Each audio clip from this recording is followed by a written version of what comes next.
우리가 보통 얘기하는 성경에서 얘기하는 10가지 재앙에 대해서 설명을 좀 하겠습니다.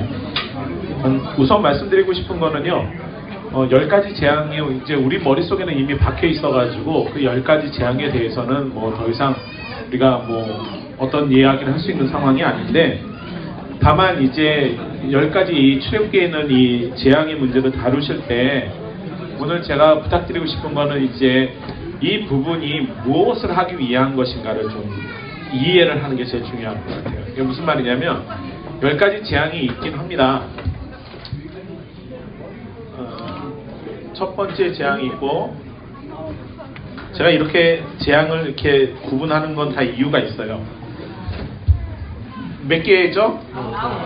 하나가 부족하죠? 그거는 개별적으로 띄워놓으세요. 그러니까 그 10가지 재앙이라기보다는 사실은 어떻게 보면 여러 가지 재앙 속에 그 최종 결론이 장자의 죽음이에요. 그러니까 그것까지 합치면 물론 10가지 재앙이지만 장자의 죽음은 좀 다른 게 뭐냐면, 거기에는 단순히 장자의 죽음만 있는 게 아니라 그 속에는 유월절 어린 양의 피가 있어요. 그러니까는 지금 이 상황과는 조금 달라요, 사실은요. 그러니까 우리가 보통 지금까지는 이 출애굽기에 대한 10가지 재앙이 이게 뭉뚱그려서 다 10가지로 포함됐지만, 성격적으로 따지면 맨 마지막에 있는 재앙은 재앙이라고 말하긴 뭐하지만 이 부분은 따로 떼어서 이해하는 게 좋을 것 같습니다. 그래서 이 9가지를 좀 설명하고 왜 이 하나님이 이런 것들을 이렇게 하셨는가를 좀 이해하시면 좋을 것 같아요. 자, 여러분들은 지금까지 10가지 재앙 혹은 이제 이 출애굽에 나타나는 여러 가지 재앙들이 왜 나타났는가를 먼저 아셔야 돼요. 여러분들은 왜 나타났다고 생각하셔요? 하나님의 능력을 보여주기 위한 것이다, 뭐 이렇게 말할 수도 있겠죠. 틀린 건 아닙니다. 그러나 왜 이걸 하나님이 굳이 애굽에 있는 사람들을 향해서 이 일들을 하셨는가, 이 명확하게 알고 있어야 돼요. 왜 이 일들을 했는가. 그런데 이제 우리가 보통 제가 이렇게 많은 자료들을 조사해 보니까 첫 번째 재앙이 뭐죠? 나일강이 피가 됐죠. 여러분들은 이제 나일강에 피가 되었다. 그러면 나일강이 왜 피가 되었을까? 이제 그러면은 애굽에서 나일강의 의미를 찾아요. 애굽에서 나일강의 의미는 생명의 젖줄이고, 나일강의 애굽의 신 중에 하나인 나일강 뭐 그런 것들을 하나님이 징계했다. 왜냐하면 다음에 나오는 게 개구리잖아요. 개구리 맞나요? 네. 개구리가 나오고 피게 이가 있고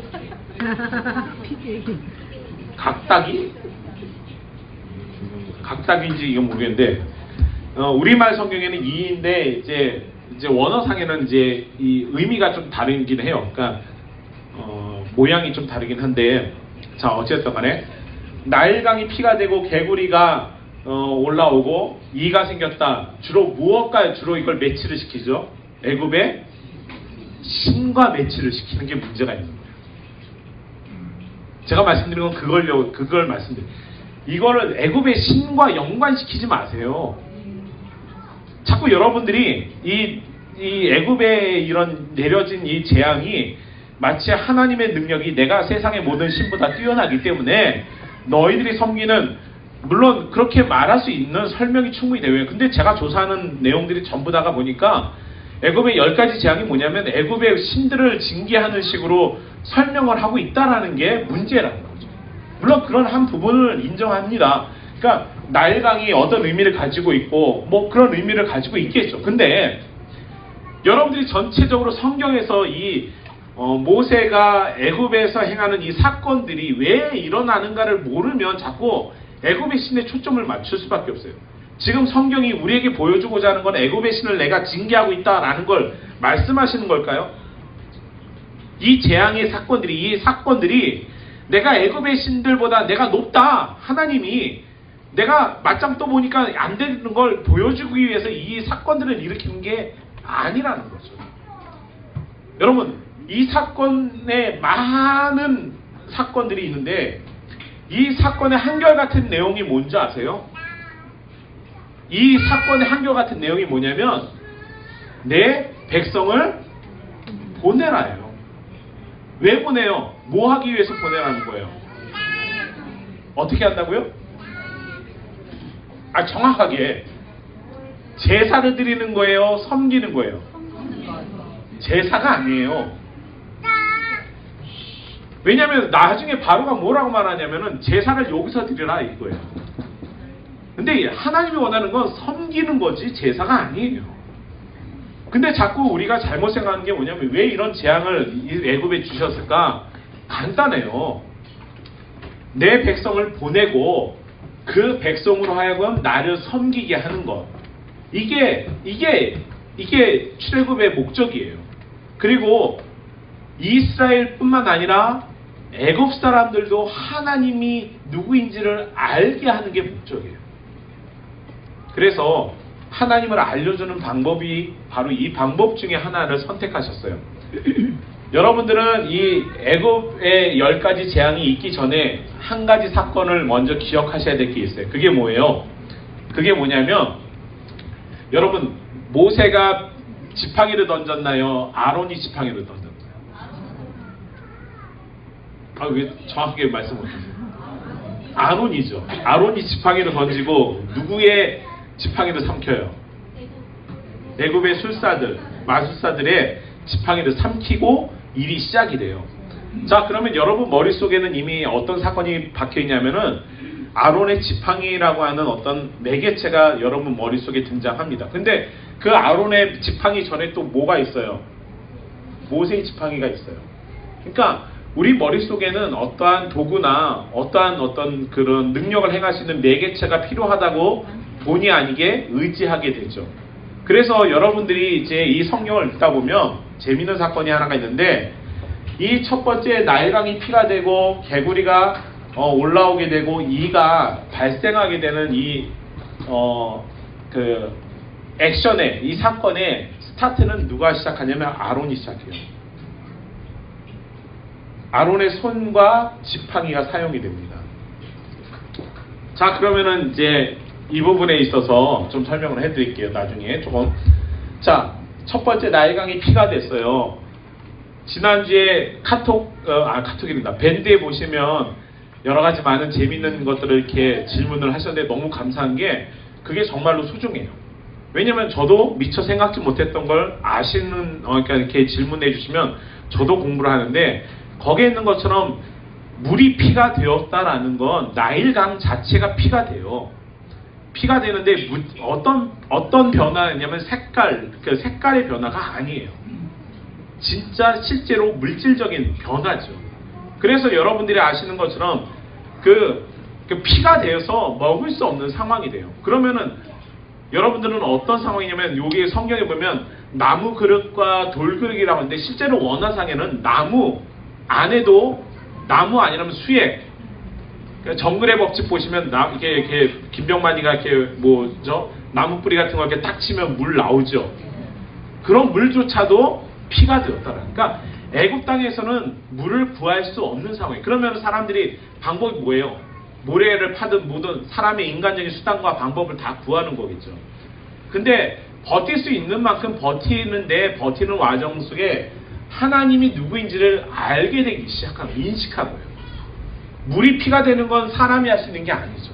근데 재밌는 건 성경에 보면 물이 피가 되게 하는 쇼를 해주는 사람이 등장해요. 마술사들. 근데 그들은 이미 한번 아론에게 지팡이를 먹힌 그 무리들이거든요. 그러니까 어떠한 방법인지는 모르겠으나 분명한 사실은 그걸 보고 바로의 마음이 얘네도 하는데 이러면서 아주 대수롭지 않게 여긴 건 분명한 거예요. 그 사건이 있고 나서 이제 자연스럽게 7일이 지나면 자연적인 정화가 있겠죠. 그러니까 무슨 말이냐면 애굽 땅 여기서부터 딱 잘라가지고 나일강이 흐르면서 피가 돼가지고 계속 있는 게 아니라 자연스럽게 그게 흘러내려간 것 같아요. 그래서 다시 하나님께서 자연을 통해서 이제 회복시키는 건데 이거는 언급이 없어요. 근데 두 번째 사건이 등장하는데 성경에 재밌는 부분들은 바로 이 다음부터입니다. 자, 보세요. 첫 번째 사건에 7장 14절을 읽어보시겠어요? 처음에 7장 14절에 이렇게 말해요. 여호와께서 모세에게 이르시되 바로의 마음이 완강하여 백성 보내기를 거절하는도다. 이제 바로의 상황을 설명하고 나서 그 상황에 대한 모세의 행동이 어떻게 되냐면 15절에 보시면 아침에 라고 얘기해요. 자, 이 시간적인 사건은 이 9가지 재앙을 구별하는데 아주 중요한 키워드가 됩니다. 아침에. 그럼 또 어디에 있을까요? 이 단어를. 성경을 이제 그런 식으로 공부하셔야 되는 게 중요해요. 어디에서 쓸까요? 패턴이 이제 제가 그려드렸잖아요. 네 번째 뭐죠? 파리 재앙을 하기 전에 단어가 뭐냐면 시작이 아침이에요. 성경이 얼마나 구조적으로 우리들에게 주먹구구식으로 만들어진 게 아닌 걸 보여주는 거예요. 자, 그러면은 다음에 뭐가 또 언제 있을 것 같아요? 우박인가요? 피계, 이파, 악, 독, 우? 저도 이렇게 외웠어요. 여기에 보시면 뭐예요? 아침에. 그러면은 성격이 어떻게 구분된다는 걸 알 수 있겠죠. 이런 성격을 갖고 있는 재앙과 이런 성격을 갖고 있는 재앙과 이런 성격을 갖고 있는 재앙이 펼쳐지겠구나라고 설명하는 거예요. 그러면서 변화되는 게 바로의 마음과 모세의 행동, 또 애굽 사람들의 반응, 이런 게 같이 따라오는 거예요. 성경 공부를 그렇게 하시면 되겠죠. 그러니까는, 그런데 제가 말씀드린 것처럼 이렇게 일이 벌어졌어요. 그런데 이제 이 안에서 이제 세부적으로 안쪽으로 들어가면 이 사건이 있었고, 두 번째 개구리가 올라오죠. 그런데 성경이 얼마나 유머가 가득하냐면 지금 개구리가 막 때로 몰려왔어요. 그런데 애굽의 술사가 뭘 따라해요? 어떻게 하는 게 이 문제를 해결하는 걸까요? 자, 아론이 개구리를 불러들였어요. 그러면 모세의 술사가 해야 될 일이 뭘까요? 모세의 술사, 바로의 술사가. 그렇죠. 쫓아내야죠. 근데 지금 애굽의 술사들이 뭘 하고 있어요? 무슨 말인지 아시겠어요? 자기들이 할 수 있는 게 아니라는 거예요. 아니, 기껏 올리는 거는 할 수 있다. 이거는 그게 중요한 게 아니지. 지금 여기서 문제는 뭐예요? 내려가게 해야 되고 사라지게 해야 되는 게 있는데 애굽 술사들도 뭐예요? 같이 불러들이는 거예요. 이게 세상의 종교나 세상이 갖고 있는 능력치, 하나님이 하실 수 있는 건데 그 하나님이 하실 수 있는 흉내를 내는 것은 더 일을 가중시키는 거예요. 해결해 하는 게 아니라. 그런데 나중에 모세가 어떻게 하냐면 어떻게 해드릴까요? 바로에게 해결해 달라고 하죠. 그러면 어떻게 해결하겠습니다 하고 말하는 대로 이루어지죠. 그거는 어떻게 하나님이 이 일을 하신다는 걸 보여줘요. 아니, 애굽의 술사가 문제점을 해결하려면은 내려가게 하는 게 맞잖아요. 이게 애굽 술사들의 한계예요. 그러면은 피가, 제가 봤을 때는 나일강에 그 피가 되는 것처럼 물을 피로 만든 거는 실제로 화학적인 변화의 피일까요? 아니면 눈속임일까요? 제가 봤을 때는 지극히 눈속임일 거예요. 그러니까 아무것도 한 게 사실은 없는 거죠. 그리고 개구리가 올라왔는데 개구리를 올라오는 상황에 더 불러들이면 그게 뭘 해결하는 거예요? 가중하게 되는 거예요. 그러니까 사실은 저는 여기서 빵 터져야 된다고 생각해요. 그게 무슨 말인지 아시겠어요? 이 성경을 읽으면서 여기에서 박장대소를 해야죠. 개구리가 올라왔는데 거기에 더 올라오게 하는 거, 그게 무슨 해결책이에요? 그리고 나서 애굽의 술사들이 등장하는데 해결하나요? 그 다음부터는? 아무것도 해결 안 해요. 그러니까 결국에 해결하는 건 아무것도 없어요. 첫 번째와 두 번째도 사실은 애굽의 술사는 아무것도 할 수 있는 게 없는 거예요. 그런데 세 번째 놀라운 것은 2인데, 이제 우리말 성경에는 2인데요. 재밌는 건 이 사건들이 펼쳐지면서 마지막 세 번째는요, 마무리 단계예요. 마치, 야, 이런 일이 있었고, 개구리도 이런 일이 있었는데, 세 번째 하나만 하죠. 무슨 말인지 아시겠어요? 세 번째 사건을 해도, 해결할 수 없는 걸 이미 첫 번째, 두 번째 증명을 했기 때문에 세 번째도 마찬가지인 거예요. 그러면은 세 번째 사건에 이가 생겼는데 성경에 보면 짧은 단어 속에 구절 속에 세 번째 재앙에 한번 보시겠어요? 8장 16절, 17절, 18절, 19절에 보시면 4절에 여호와께서 모세에게 이르시되 아론에게 명령하여 네 지팡이를 들어 땅에 티끌을 치라. 그것이 애굽 온 땅에 이가 되리라. 그들이 그대로 행할세 아론의 지팡이를 잡고 손을 들어 땅에 티끌을 치매 애굽 온 땅의 티끌이 다 이가 되어 사람과 가축에게 오르니 요술사도도 자기 요술로 그같이 행하여 이를 생기게 하려 하였으나 이를 못하였고 이가 사람과 가축에게 생긴지라. 요술사가 바로에게 말하되 이는 하나님의 권능이니라 하였으나 바로의 마음이 완악하게 되어 그의 말들을 듣지 아니하였으니 여호와의 말씀과 같다. 근데 이 짧은 구절에 이가 여러 차례 등장하죠. 그러니까 이렇게 마무리를 쉽게 말해서 해결할 수 없다. 어떤 일이 벌어진 것에 대해서 애굽의 수사도 바로도 해결할 수 없는 상황임에도 불구하고 바로의 마음은 완악해지고 있어요. 여기서 이는 이제 우리가 생각하는 그런 이도 되지만 이제 학자들은 이게 보통 모기가 아닐까라고 생각을 해요. 요즘 직한가 그 지카 바이러스 모기에 의해 두려움이 있죠. 그러니까 모기가 사람에게 가축에게 달려들면 방법이 없는 거잖아요. 그러니까 애굽의 수사가 할 수 있는 게 아닌 거예요. 그것까지도 어떻게 제가 볼 때는 모기가 뭐 해봐야 더 개구리처럼 더 증가되는 거겠죠. 근데 이런 상황들이 벌어지면서 애굽의 술사가 뭐라고 고백하냐면 요술사가 바로에게 말하되 이는 하나님의 권능입니다 라고 말해요. 자, 그런데 여러분들은 성경을 읽으면서 이 단어만 집중하다 보면 이 해석이 온전히 안 되고 느낌이 없어요. 근데 주석을 다 보세요. 거기에 뭐라고 표현되어 있어요? 손가락. 하나님의 뭐라고 되어 있어요? 손가락. 손도 아니고 손가락. 이 사람들이 하나님의 권능을 제대로 인정했을까요? 애굽의 수사가 인정하는 걸까요? 지금 우리가 성경을 하나님의 권능입니다 라고 이렇게 애굽의 수사 고백을 했는데 실제로는 애굽의 수사들이 하나님의 권능을 이야기했을까요? 그냥 어떤 신의 손가락 정도로 이 일을 하는 겁니다. 이렇게 하찮게 여기는 거예요.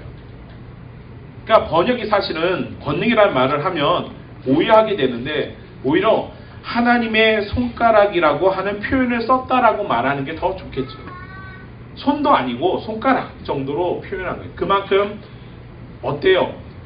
개구리의 문제도 해결할 수 없는 상황에서 이가 또 발생했는데 땅의 티끌이 이가 되어서 창조죠. 하나님의 창조죠.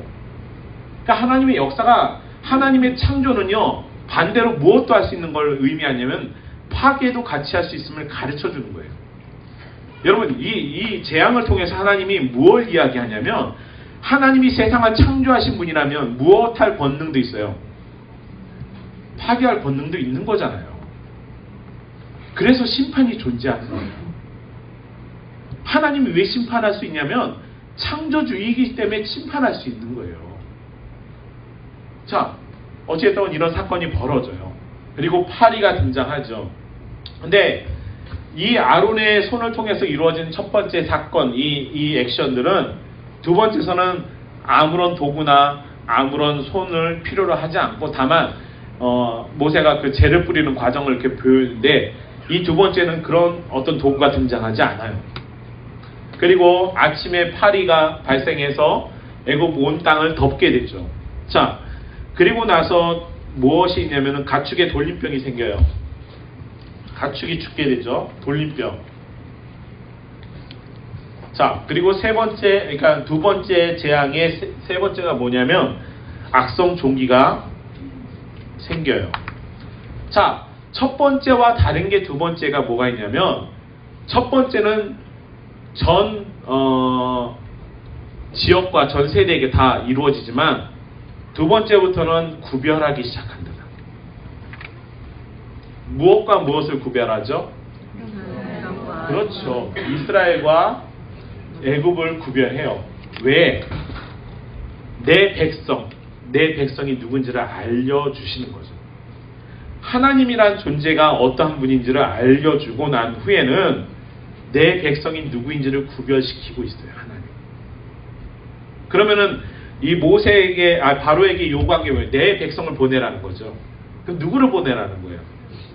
이스라엘을 보내라는 거죠. 두 번째 개구리 사건이 있을 때 하나님께서 뭐라고 말하냐면 보내기를 거절하면, 바로가 보내기를 거절하면 하면서 이 두 번째 사건을 얘기해요. 근데 이때는 두 번째 사건에서 하나님 뭐라고 말하냐면은 보내기를 거절하고 잡아두면이라고 하나님이 구체적으로 더 명확히 이제 해요. 누구를 잡아두니? 이스라엘 백성을 잡아두기 시작하죠. 그리고 세 번째 가서는요, 하나님께서는요, 내 백성 보내기를 거절하면이라고 해요. 이제 하나님이 자기 백성을 구별하고 난 이후에는 세 번째 사건, 이 사건을 진행할 때는 하나님께서 내 백성 보내기를 거절하면이라고 하는 전제 조건을 달아요. 그러니까 더 명확하게, 정확하게 지시하고 있는 사건이죠. 자, 우리가 여기서 돌림병으로 이제 애국과 이스라엘 백성이 구별되고 파리에서 구별되고요. 여기에서 이제 하나님이 내 백성과 내 백성을 구별시켜요. 그래서 8장 31절에 보시면 파리 사건을 보시면서 이렇게 얘기해요. 여호와께서 모세의 말대로 하시니 그 파리 때가 바로와 그의 신하와 그의 백성에게서 떠나니 하나도 남지 아니하였더라. 자, 어디에서 떠나냐면 바로에게서, 그리고 그 백성과 그 신하와 그 땅에서 움직이는 거죠. 그러니까 파리라는 존재는 조정이 돼요? 파리가 구역을 나눠서 다니나요? 파리가 구역을 나눠서 다니시는 분들이라고 믿는다면 여기는 내 구역 해가지고 섹터를 정해가지고 이 파리가 이렇게 다닌다면 참 좋겠지만 우리가 아는 파리는 그렇지 않아요. 근데 파리가 구별되기 시작하는 거죠. 누구에 의해서 구별돼요? 하나님에 의해서. 파리라는 존재가 애굽의 신의 한 종류이기 때문에 그 신을 짓는 게 아니라 이 세상의 모든 만물이 하나님의 지시하심과 하나님의 섭리 없이 이루어지는 것이 없음을 가르쳐 주는 거죠. 그리고 가축의 돌림병으로 많은 가축이 죽게 돼요. 그리고 악성 종기가 생겨가지고 어떻게 돼요? 사람과 짐승에게 올라가서 이렇게 상황이 벌어지죠. 자, 그런데 지금까지는 이렇게 벌어지고 난 후에 재밌는 것은 이 세 번째 사건에서 하나님께서 누구를 사용하시냐면 입이 둔한 모세를 사용하세요. 그의 손과 그의 지팡이를 사용합니다. 자, 정작 하나님이 마지막에 어떤 일을 진행하실 때 모세가 지난번에 말한 것처럼 모세와 아론이라고 하는 두 사람이 등장하게 된 거는 전적인 모세의 불순종에서 사실은 이루어졌어요. 모세가 하나님의 약속을 확실하게 믿고 하나님의 약속이 흔들리지 않았다면 아론이라는 존재가 등장하지는 않았을 겁니다. 그러나 중요한 것은 모세가 아론을 요청했을 때, 그러니까 하나님이 모세가 자기가 두렵다 이런 의미를 이렇게 말씀했을 때 하나님이 아론을 붙여줬을 때 아론의 반응은 성경에 등장하지는 않아요. 그 얘기는 아론은 최소한 모세보다 좀 나은 것 같아요. 근데 80세이고 83세 무슨 말인지 아시겠어요? 나아봐야 3살 더 먹은 거 외에는 없어요. 나은 게 아니죠 사실은.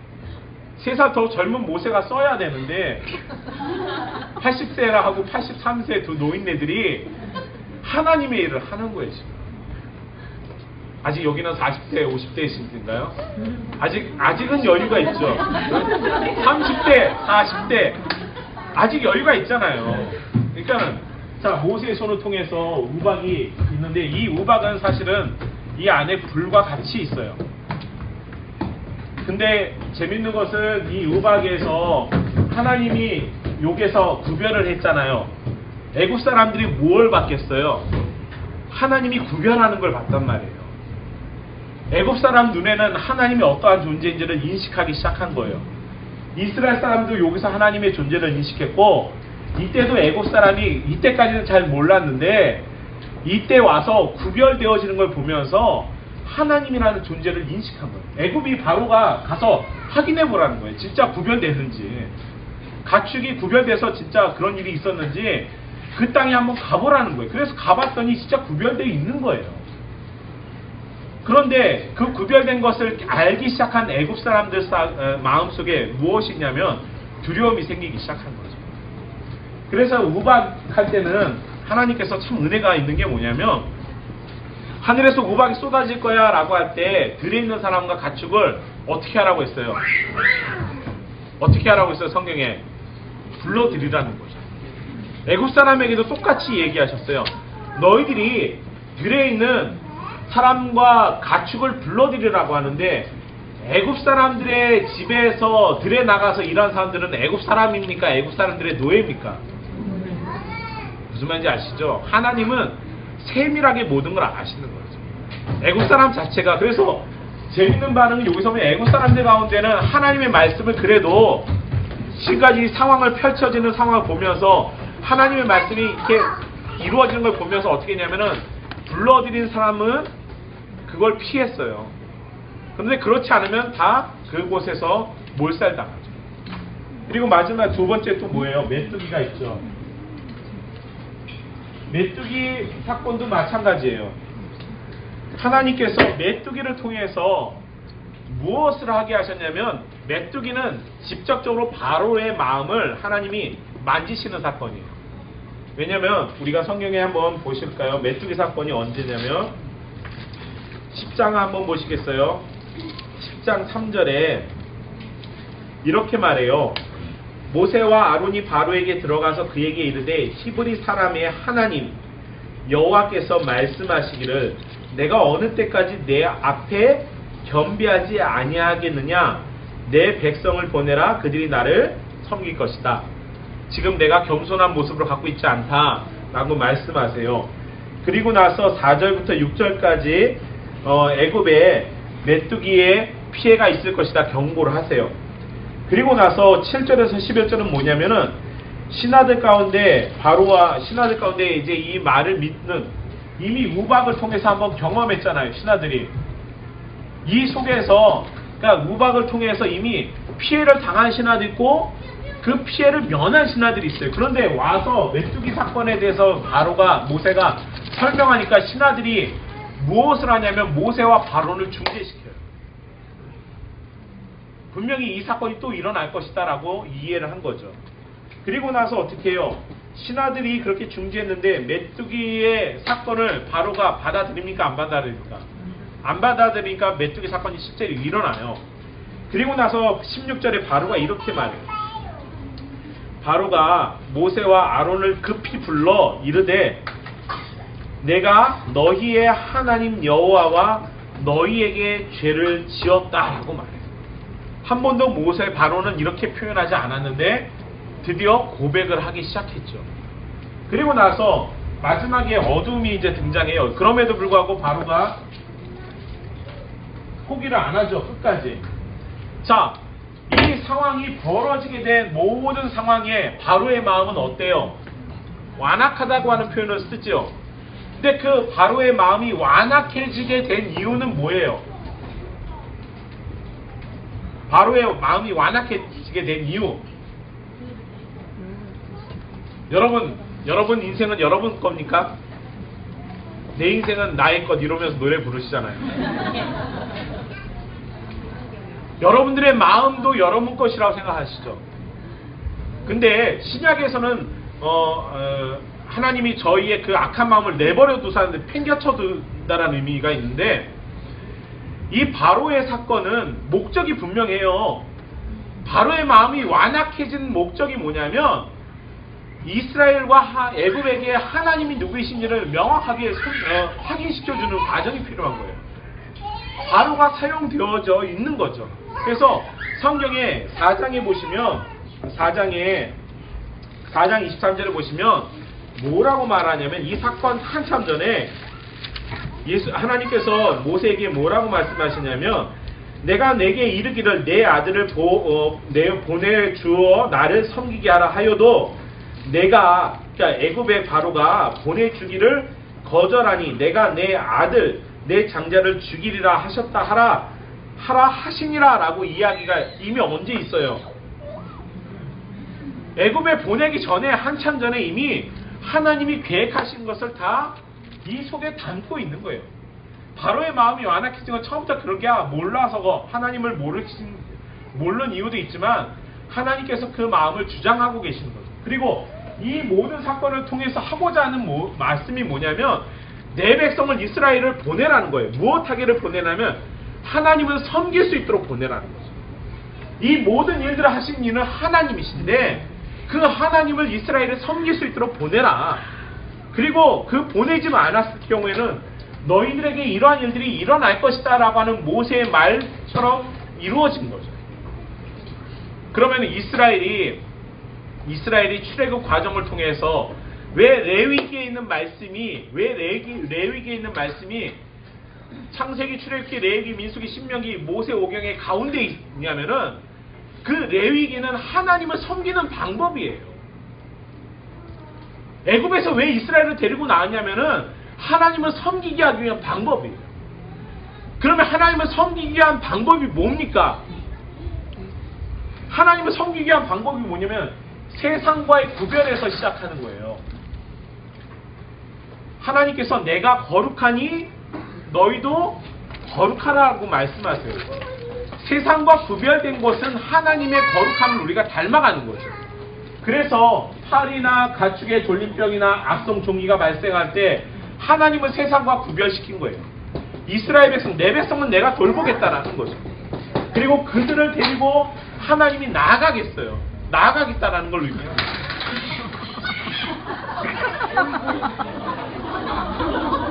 아무나 보세요. 자, 저는 오늘 여러분들에게 이 출애굽에 있는 이 재앙을 설명해 드리고 있는데 성경을 이제 여러분들이 자세히 이건 다 설명해 드릴 수 없고 오늘은 그냥 이렇게 전체적인 그림만 제가 설명해 드렸지만 이거는 여러분 재앙이라고 하는 표현을 쓰지 않았으면 좋겠어요. 왜냐하면 성경이 재앙이라고 말하지 않았어요. 이적과 기사라고 하나님이 큰일을 행하시겠다고 말씀하셨지 재앙이라고 말하지 않았어요. 근데 우리는 이걸 재앙이라고 표현을 하고 있단 말이에요. 하나님이 큰일을 하신 거죠. 애굽을 향해서 혹은 이스라엘 향해서 피해자에게는 재앙이 될 수 있지만 한편으로는 하나님을 알려주는 방법이라는 거죠. 그래서 오늘 우리가 이 10가지의 이 하나님이 애굽을 향해서 행하셨던 많은 사건들을 통해서 우리가 궁극적으로 무엇을 해야 되느냐면 내 백성을 보내라고 하는 하나님의 음성과 그들이 광야에서 나를 섬기게 하도록 하겠다라고 하는 이 약속의 말씀이 이루어지는 과정을 설명한 거예요.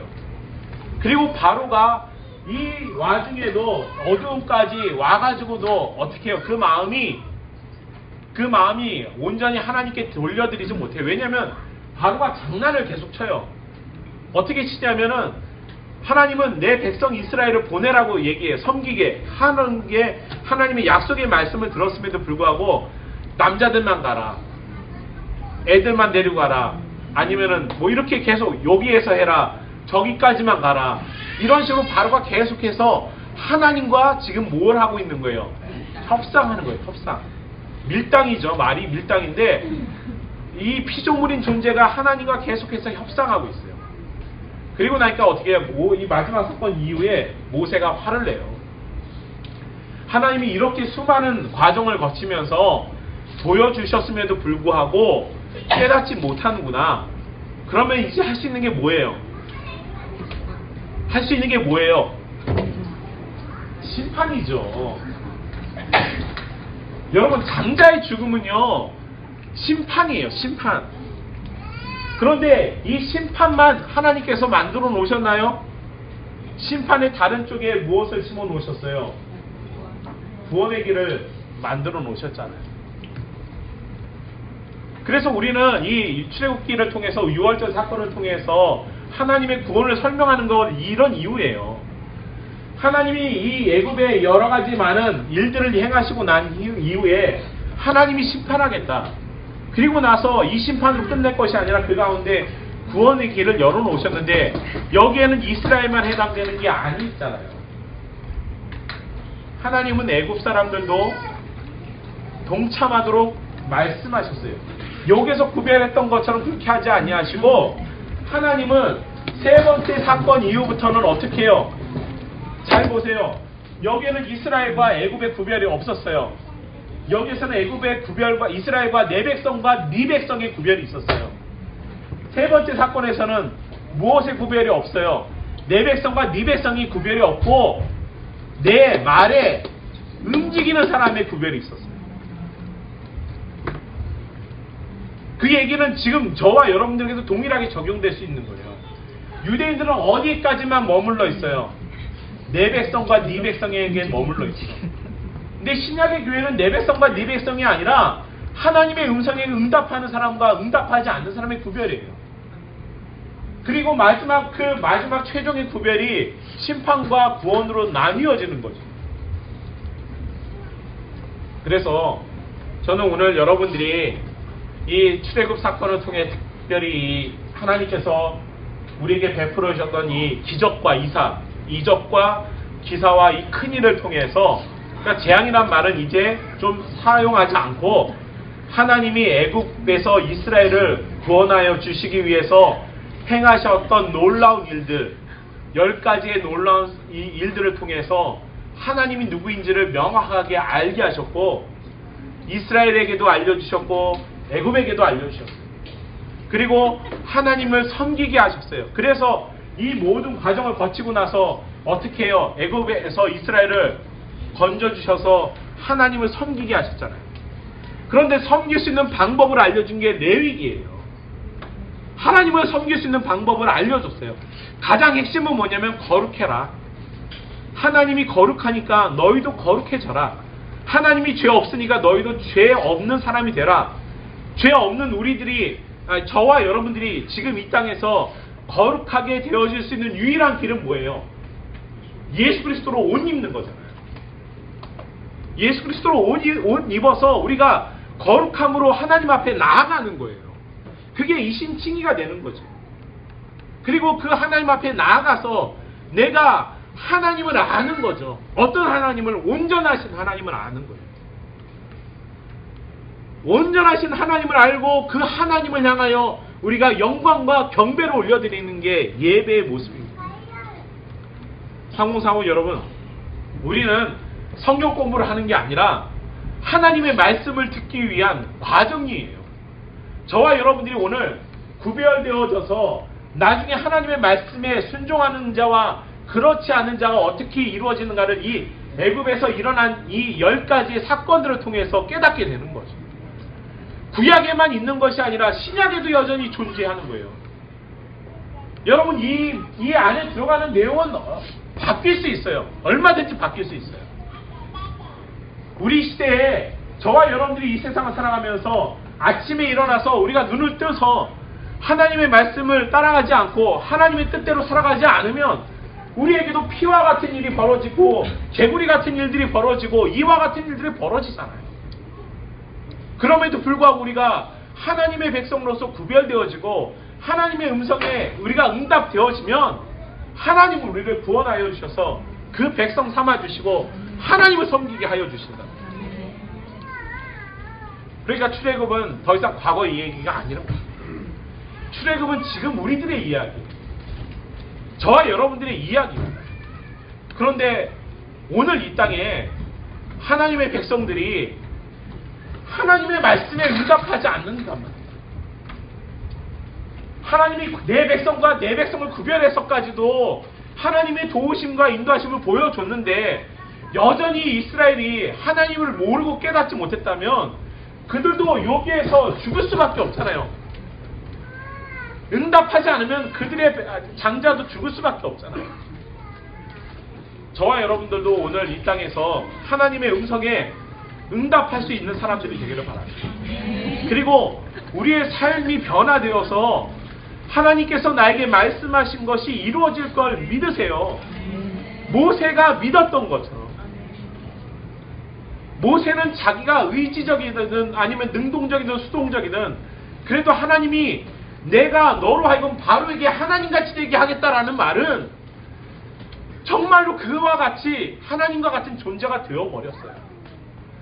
바로가 볼 때 그 아들이 죽어서 자기 품에 죽어가지고 이스라엘 백성의 아들들이 멀쩡히 살아있을 때 어떠한 마음이 들었겠어요? 내가 하나님의 말씀을 들었다면 신과 같이 됐잖아요. 모세는 신과 같이 됐잖아요. 어눌한 자지만 바로 앞에서는, 다시 말하면 하나님의 말씀을 듣지 않는 사람들 앞에서는 하나님의 말씀을 듣는 이스라엘 백성들은 신과 같은 존재가 되는 거예요. 오늘 우리는 하나님이 구별한 하나님의 백성입니다. 그리고 그 하나님의 백성은 하나님의 음성에 응답할 수 있어야 되고요. 하나님의 백성으로서 하나님의 말씀에 응답되어지는 저와 여러분들의 삶은 세상 사람들이 보기에는 하나님과 같은 존재가 될 수 있어요. 왜냐하면 하나님이 우리를 인도하시고 지키시고 돌보시기 때문입니다. 그래서 저와 여러분들의 삶이 정말로 해처럼 빛나고요. 모세가 하나님의 얼굴을 맞대고 본 것처럼 우리의 삶도 하나님과 얼굴을 맞대고 살아갈 수 있는 삶이 됐으면 좋겠어요. 그게 우리 신앙의 아름다움이 아닐까 생각합니다. 아무쪼록 여러분들 이 말씀을 꼭 기억하시고, 이 하나님이 애굽에서 행하셨던 이 놀라운 이 여러 가지 9가지의 사건과 또 마지막 이 사건을 통해서, 이제 재앙이라는 말은 사용하지 말고, 이건 재앙이 아니잖아요. 하나님이 어떻게 우리를 사랑하시고 이스라엘 백성을 어떻게 인도하셨는가를 보여주는 이 놀라운 은혜의 사건들이 우리의 삶에서 그대로 다시 한번 사용되어지고 나타날 수 있는 그런 저와 여러분들의 삶이 될 수 있기를 주님의 이름으로 축복합니다. 오늘 이 시간에 우리 함께 같이 기도하겠습니다. 하나님, 우리가 세상에 하나님 같은 분 없음을 고백하기를 원합니다. 정말로 우리가 하나님의 말씀에 응답되어지고 또 그 삶으로 나아간다면 하나님께서 오늘 이스라엘 백성을 구별하여 주시고 그들에게 행하셨던 놀라운 일들이 오늘 우리의 삶의 현장에도 나타날 수 있게 해달라고 이 시간에 우리 주여 한번 외치고 우리 말씀을 기억하시면서 우리 잠시 한번 통성으로 기도하도록 하겠습니다. 주여, 아버지 하나님 감사합니다. 하나님, 오늘 이 시간에 우리의 마음에 하나님이 살아계시고 또 모세에게 보여주셨던 이 놀라운 은혜와 사랑의 모습이 오늘 우리에게도 동일하게 이루어지기를 원합니다. 세상에 우리는 애국과 같은 상황에서 놓여 있을 때 하나님의 살아계심을 경험하기를 원합니다. 아버지 하나님, 이것은 하나님의 놀라신 일이고 하나님이 우리를 위해서 베풀어 주신 사랑임을 기억하게 하여 주시옵소서. 아버지, 이 땅에 살아가면서 이러한 사건들이 우리 앞에 펼쳐질 때 하나님, 오늘 이 시간에 하나님 말씀에 응답되어지고 구별되어지고 우리가 그 말씀에 정말로 움직여지는 신앙인들이 될 수 있도록 도와주시옵시고 정말로 하나님의 그 놀라신 은혜를 경험할 수 있도록 인도해 주시옵소서. 하나님 감사드립니다. 오늘 우리의 삶 속에서 이와 같은 놀라운 신앙의 고백들이 일어날 수 있게 도와주시고 이 땅에 아직도 애굽에서 하나님 정말로 하나님이 나를 불러주셨는가를 아직도 의심하는 이들이 있다면 하나님 그를 하나님의 백성으로 삼아주시고 그를 인도하여 주셔서 그가 하나님을 섬기게 하는 길에 나가게 하여 주시고 하나님의 백성으로서 하나님께서 하나님을 알 수 있는 그런 놀라운 은혜를 덧입혀 주시옵소서. 오늘 이 시간에 우리에게 놀랍게 다가와 주시는 그 음성을 깨닫게 하여 주시옵소서. 세상 살아가는 방법은 많지만요, 하나님이 우리의 피난처가 되는 것, 그것이 우리에게 가장 큰 기쁨인 줄 압니다. 우리 하나님 우리의 피난처가 되시면 이 찬양 한번 하도록 하겠습니다. 우리 찬양팀 좀 나와서 도와주셨으면 좋겠습니다.